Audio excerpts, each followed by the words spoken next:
请你现在稍微低个头，看一看自己的双脚。你的第二根脚趾是不是比大脚趾还要长出一截？这绝对不是单纯的遗传，而是藏着一个连算命仙都不一定知道的震撼人心的前世因果。很多老人家总说，这种脚趾是天生的操烦命，回首这大半辈子，你简直就像个停不下来的陀螺，为了伴侣，为了孩子，甚至现在还要帮子女带孙子，你几乎操碎了心，每天天还没亮就赶去传统市场买菜，好的鱼肉永远先夹给家人，自己只吃剩菜。遇到家里大小事，你总是出钱又出力冲在最前面，可是结果呢？你的付出有时候不但换不来家人的体谅，他们还要嫌你爱唠叨，管太多。那种明明付出了全部，却没人体谅的孤单感，真的让人心酸。但今天我要告诉你，千万不要再看着自己的脚叹气了。这根特别长的脚趾根本不是什么可怜的相欠债，而是观世音菩萨留在你身上的一个天机密码。耐心看完今天的内容，你不仅会解开自己大半辈子吃苦受累的因果真相，我还会教你3个极简单的微小修行法，教你如何不花1毛钱，就在日常的柴米油盐中化解业障，彻底斩断操烦的恶缘，翻转家运，把财神爷和好运气稳稳地请进你家门，你就能让你下半辈子迎来真正的花开富贵与健康平安。我们常说相由心生，命由己造，你的命运，你的身体都是过去无数个因缘聚合而成的结果。换句话说，你脚上的那根长脚趾就是一个独特的因果符号。观世音菩萨在佛教中是大慈大悲的化身，菩萨看我们，看的不是我们今天穿了什么衣服，住多大的房子，菩萨看的是我们前世今生的因果轮回。这根长长的第二脚趾不只是一个身体的形状，它更是一个深深的因果结。它的存在代表着你在前世种下了某些极为特殊的业力与愿力，它的稀少正是你今生带有特殊天命的显现。听到这里，你可能会觉得惊讶，师父，一根脚趾头的长短真的跟我的命运，跟我的前世有这么深的关系吗？答案是肯定的。佛陀曾告诉我们，我们的身体，尤其是那些常人不注意的小细节，往往是我们内心深处和宿世业力最真实的投射。第二根脚趾长的人，往往不是寻常人。你的智慧，你的性格，你的直觉，都有着跟一般人不寻常的轨迹。这不仅仅是身体上的一个小差别，更是命运给你留下的特殊记号。所以，千万不要再看着自己的脚叹气，不要再抱怨自己是劳碌命了。这根脚趾是一把钥匙，它正准备为你打开生命真相的大门。各位有缘的菩萨，听完刚刚的说法，你心里可能会有个大问号，你一定想问，师父，这脚趾头长得怎么样？不就是爸爸妈妈生给我的吗？不就是科学家说的遗传基因吗？怎么会扯到前世因果这么玄的事情上呢？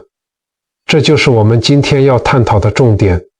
在我们世俗的眼光里，凡事都讲求肉眼看得见的科学证据，但科学只能解释现象，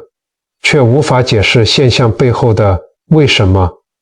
为什么同一个父母生下来的孩子，长相、命运、性格完全不同？为什么偏偏是你的第二根脚趾比较长？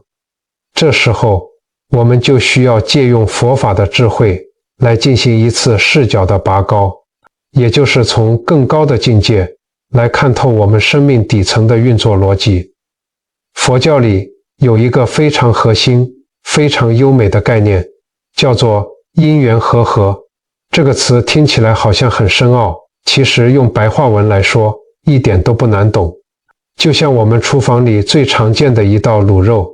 你要煮出一锅香喷喷的卤肉，你需要有什么？你需要有猪肉，有酱油，有八角。你要开火，还需要时间慢慢去炖。这所有的材料，时间跟火候凑在一起，缺一不可。这锅卤肉才能端上桌，这就叫因缘和合。我们的生命，我们这个肉身也是这样凑起来的。你父母给你的基因，那只是一个缘，一个客观的条件，而你过去生生世世造下的业力，发下的誓愿，那才是最根本的因。有因有缘，最后才结出了你今天这具独一无二的身体。也就是说，你的身体其实就是一张灵魂的航海图，上面记录着你过去世去过哪里，做过什么事，甚至藏着你这辈子准备要去哪里的路线图。这里我们要带入第二个佛学概念，相由心生，心随业转。我们凡夫俗子看人，看的是皮肤白不白，五官漂不漂亮，但在观世音菩萨的眼里，非看我们，看的是业力的流转。菩萨告诉我们，我们的身体没有任何一个地方是多余的，你身上的每一个胎记，每一根骨骼的走向，甚至是这根凸出来的第二脚趾，都是业力的结算单，都是因果的证明书。那么这根长脚趾到底代表了什么样的业力呢？在因果法则里，它代表着一种殊胜却又沉重的印记。大脚趾在相学跟命理中，通常代表着我们人生的根基与自我，而你的第二根脚趾竟然超越了这个根基，长得比自我还要突出。这意味着什么？这意味着你这个人灵魂深处带着一种极强的利他之心与责任感。你过去世很可能是在佛前点过灯，在菩萨面前磕过头的人，你甚至可能发过愿，想要帮助别人，想要照顾身边的人。这就是为什么你这辈子总是不自觉地把别人的需求摆在自己的需求前面。但这就带出了一个很残酷却又很真实的因果真相。很多人会抱怨，师父啊，既然我过去世是个善人，既然我这辈子心肠这么好，为什么我的命没有比较好？为什么我总是遇到小人？为什么我活得比别人还要累？各位菩萨，佛教里的因果律从来都不是小学生算数学，不是简单的善有善报，恶有恶报那样表面，它是一张极度错综复杂的网。当你过去世发下了大愿，积累了福报，你今生就会带着特殊的印记来转世。但同时，因为你要承担更大的使命，因果法则就会给你安排更重的业障跟考验。就好比一艘大船，既然要航向深海去救人，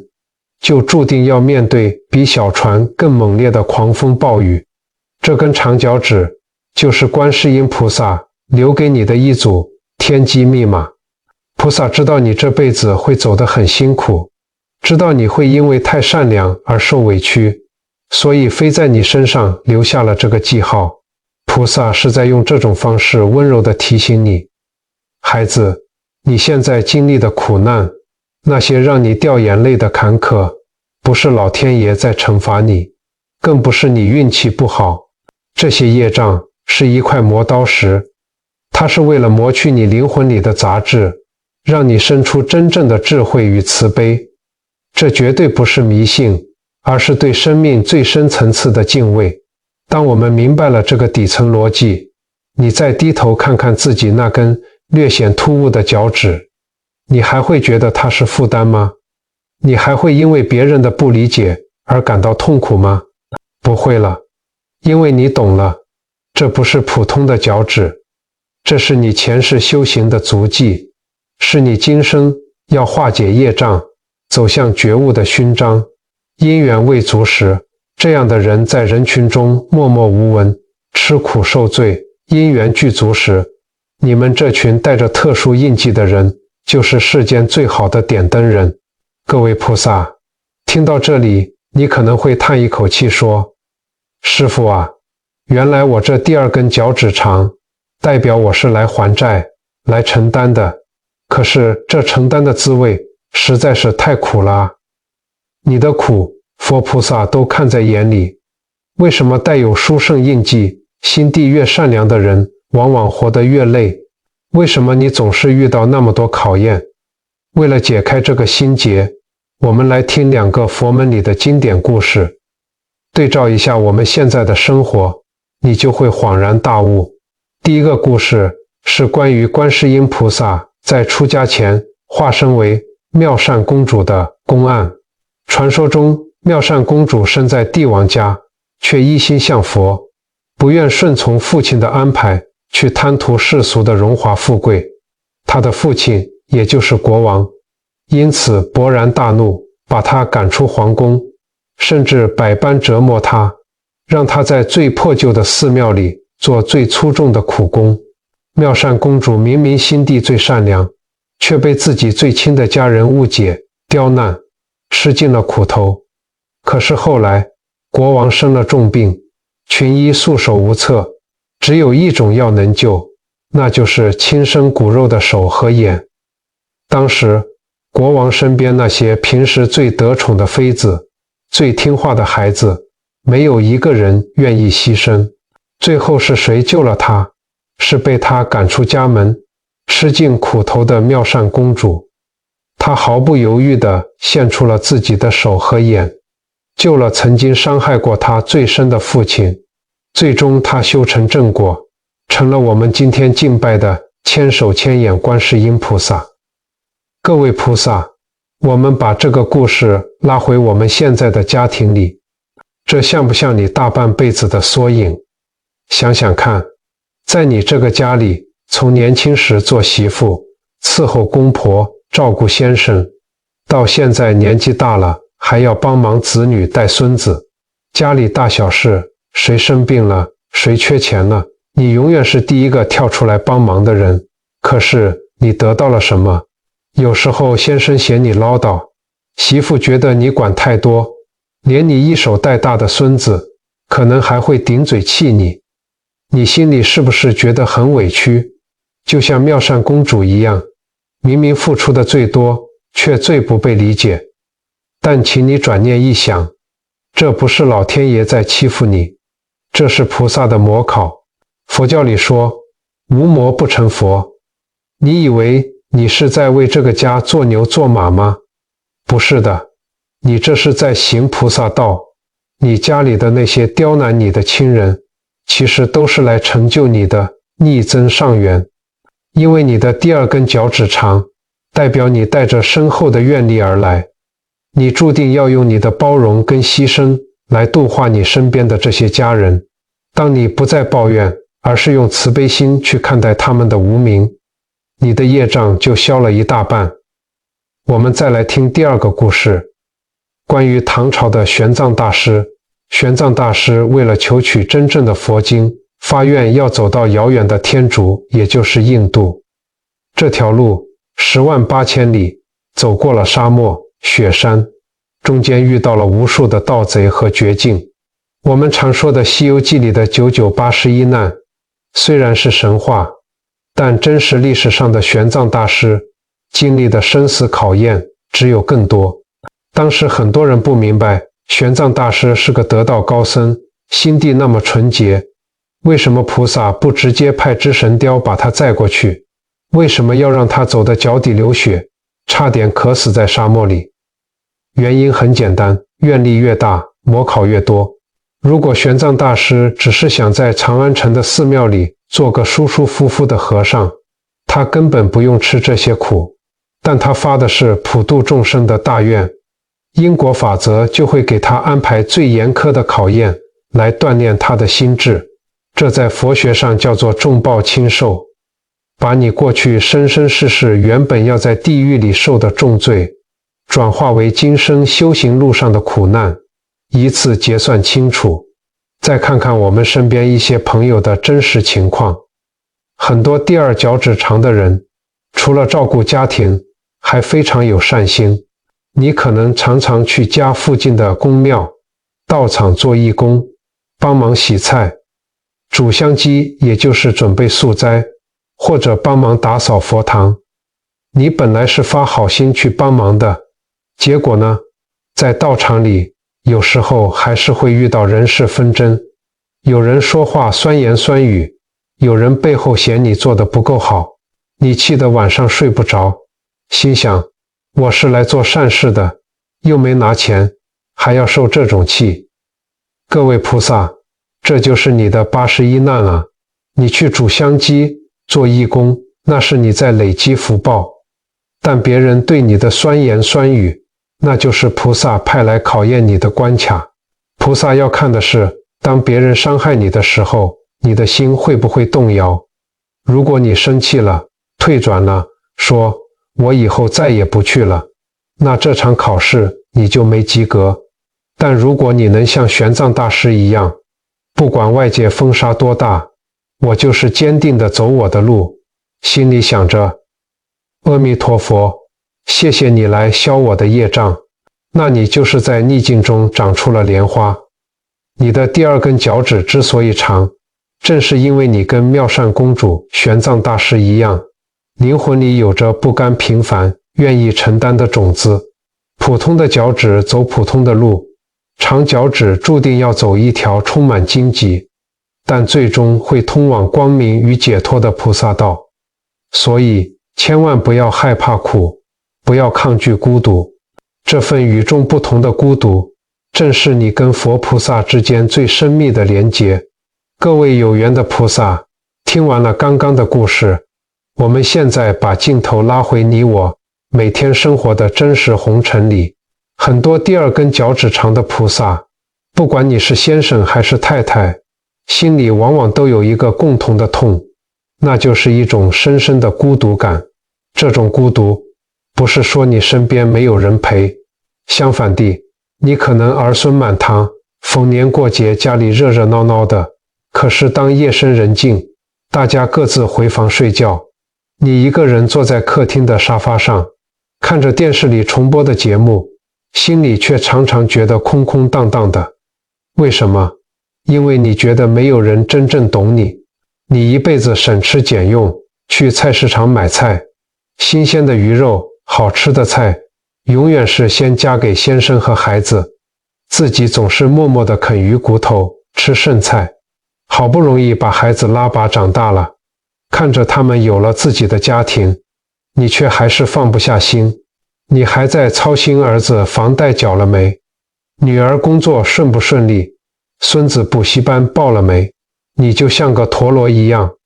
为了这个家，原地转了一辈子，转得头晕目眩，满身是伤。有时候心里苦闷，你可能会跑去庙里拜拜，或者找个算命先算一算。那些算命先生多半会摇摇头跟你说，哎呀，你这个命格就是相欠债了，你前世欠他们太多，这辈子注定是来还债的。各位菩萨，听到还债这2个字，你心里是不是觉得很无奈，很灰暗？是不是觉得这辈子好像就只能这样低声下气的受苦了？但今天师父要用佛法的智慧，帮你把这个观念彻底翻转过来。观世音菩萨告诉我们，你们这些第2根脚趾比别人长的人，绝对不是单纯可怜的还债人，你们其实是乘愿再来的点灯人。什么叫做乘愿再来？在佛法里，这是一个非常不可思议的境界。这代表着你过去世其实已经修得很不错了。你本来有福报可以去天上享福，或者过上富贵清闲的好日子。可是因为你的心太慈悲了，你不忍心看着这些跟你曾经结过缘的众生，也就是你现在的家人，继续在轮回的苦海里浮沉。所以你在佛菩萨面前发下了大愿，我要再回人间一趟，我要投胎去做他们的母亲，做他们的妻子，做他们的家人。我要用我这辈子的包容跟辛苦去保护他们，去度化他们。你的第二根脚趾为什么会那么长？因为它就像是一根特别粗壮的船锚，为了稳住你这个家，为了不让这艘家庭的船在狂风暴雨中翻覆，你必须把自己的根扎得比别人更深，抓得比别人更紧。这根脚趾就是你前世大愿力的证明。我们再说说你在外面的人际关系。长这根脚趾的人通常心肠都很软，邻居有困难你帮忙，朋友跟你借钱你总是抹不开面子，人家拜托你的事，你就算自己不睡觉也会帮人家办好。可是当有一天你真的遇到难关，心里委屈需要人帮忙的时候，你转过头去，却发现身后空无一人，别人把你的付出当作理所当然，甚至还会觉得你好欺负。这时候你的心里一定会怨，觉得这世界真不公平，好人怎么没有好报？其实佛陀早就教导过我们，修行者的孤独正是灵魂觉醒的开始。你想想看，如果这世界上每个人都懂你，如果你每天都过着众星捧月、无忧无虑的日子，你怎么会想要去修行？你怎么会看透这个世间的无常与虚幻？这份不被理解的孤独，其实是观世音菩萨特意为你留下的清净空间。菩萨正在用这种方式，把那些不真诚的缘分，那些只会消耗你的烂桃花和坏朋友，从你身边一一剥离。菩萨是在提醒你，孩子，把心收回来吧，不要再向外去求别人的认同了。你要学会把心安放在自己的身上。当你明白了这层因果，你就不会再觉得自己委屈了。从今天开始，当你洗完澡、擦干脚的时候，请你再好好看一眼自己那根特别长的脚趾，不要再叹气，也不要再觉得自己是个苦命的还债人。你要挺起胸膛，在心里对自己说，我是这个家的点灯人，只要我在这里，这个家就有温暖，就有光。当你把还债的委屈转变成点灯的慈悲，当你不再是用抱怨的心，而是用菩萨的心去面对家人的唠叨与生活的不顺时，你会发现那些困扰你多年的偏头痛、胸口的闷痛神奇地减轻了。因为你的心开了，业障就散了，你命运的齿轮就在你转念的这一刻彻底逆转了。各位菩萨，听完了前面的因果故事和红尘里的对照，你的心里是不是豁然开朗了许多？但是六祖慧能大师说过，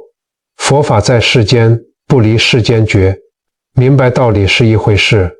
真正在生活里做到又是另一回事。如果你听懂了自己是点灯人，可是关掉影片之后，走出房间看到满地乱丢的袜子，看到不听话的孙子，你又忍不住破口大骂，那你的业障还是会在原地打转。所以观世音菩萨教导我们，修行不是要你抛家弃子跑到深山里去打坐，真正的道场就在你的厨房里，在你的客厅里，就在你和家人每天的柴米油盐之中。为了帮助大家把这份长脚趾的殊胜愿力真正落实在生活里，师父今天特别为大家准备了3个微小修行清单。这些方法非常简单，不需要花钱，也不需要花很多时间。今天看完影片，你立刻就能开始做。只要你愿意照着做，保证你家里的磁场会越来越好，你的身体也会跟着轻盈起来。第一个微修行，睡前5分钟的洗脚观心法，这针对的是我们劳碌了一整天，到了晚上常常觉得身体酸痛、心里委屈的菩萨。每天晚上睡觉前，请你给自己打一盆温热的水，好好的泡个脚。当你坐在床边，把双脚放进水里的时候，请你低头看着你那双为了家庭奔波了一辈子的脚，尤其是那根长长的第2根脚趾，一边洗，一边在心里对自己说这3句话：我今天又为这个家圆满了一天的任务，我真棒，过去欠的，我今天又还清了一点，今天受的委屈都变成了我的福报，这双脚今天辛苦了，所有的烦恼跟疲劳都跟着洗脚水一起倒掉。我不带到明天，很多朋友晚上睡不好，容易失眠，是因为脑袋里还在转着白天跟谁吵架，明天要去买什么菜。你透过这个简单的洗脚观心法，就是把一天的业力做一个结算。当你带着感恩自己、原谅别人的心入睡，你的睡眠品质一定会变好，这就是在养你的精气神。第二个，微修行，改变家运的嘴巴布施练习。我们很多带天命、心地善良的朋友都有一个通病，那就是刀子嘴、豆腐心。明明心里是关心先生、关心孩子，可是讲出来的话却总是带着刺。比如天气冷了，你想叫先生多穿一件衣服，结果话一开口就变成叫你穿外套你都不穿，等到感冒了又要花钱看医生，又要我来照顾你，你就是找麻烦。你明明是好意，结果先生听了心里不高兴，两个人又吵起来了。这在佛法里叫做造口业，把你本来做善事累积的福报全从嘴巴漏光了。所以从今天开始，我们来练习嘴巴的布施，佛法里叫做软言慰喻。下一次当你想关心家人的时候，把负面的词汇拿掉，同样是叫他穿外套，你可以换个说法，老伴啊，今天外面风很大哦，你穿那件厚外套比较保暖，不然你着凉了，我会很舍不得，很担心你啦。你看，只是一句话的转变，听得人心里暖乎乎的，他不但会乖乖穿上外套，还会觉得你很温柔。你没有花半毛钱，却让家里充满了和气，家和万事兴，这就是最好最快的改运法。第三个微修行，斩断怒火的3秒钟念佛法。生活在红尘里，总会遇到让我们瞬间火冒三丈的事情，可能是媳妇抱怨你煮的菜太咸，可能是儿子顶嘴不听话。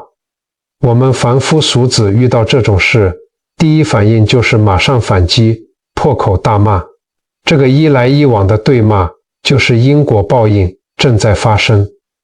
观世音菩萨教我们，遇到这种事情的时候，不要急着回嘴，请你在心里默念3秒钟，给自己争取一个转念的空间。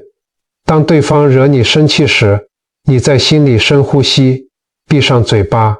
默念南无观世音菩萨，南无观世音菩萨，南无观世音菩萨。念完这3声，这3秒钟过去了，你会发现你原本冲到脑门的那股无名火瞬间降温了一半，你的理智回来了，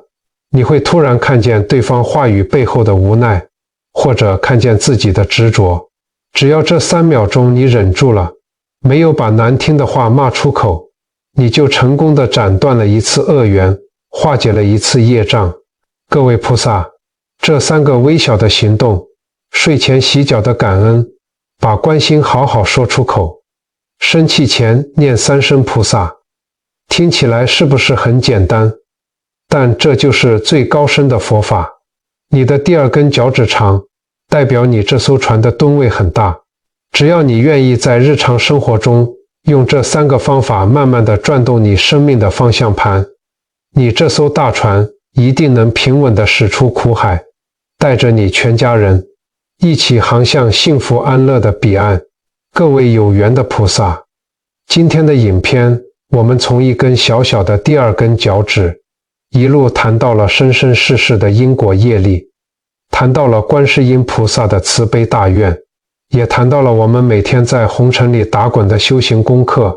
能耐心听到这里的你，师父要在心底为你深深的合十赞叹，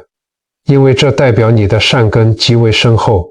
你的心已经准备好要迎接生命的翻转了。走到人生的这个阶段，回头看看来时路，我知道你流过不少眼泪，吞下过无数的委屈，为了那个家，你真的辛苦了大半辈子。但是，请你坚定地相信，因果法则从来没有亏待过任何一个善良的人。佛陀常常教导我们，烦恼即菩提。没有经历过世间的人情冷暖，我们怎么会懂得什么是真正的慈悲？没有深陷在污浊恶世的泥沼里，我们又怎么能开出最圣洁、最清香的莲花？你脚上的那根长脚趾，就像是你这朵莲花的根，它深深地扎在家庭与世俗的泥土里。过去那些年，它默默吸收着所有的苦难、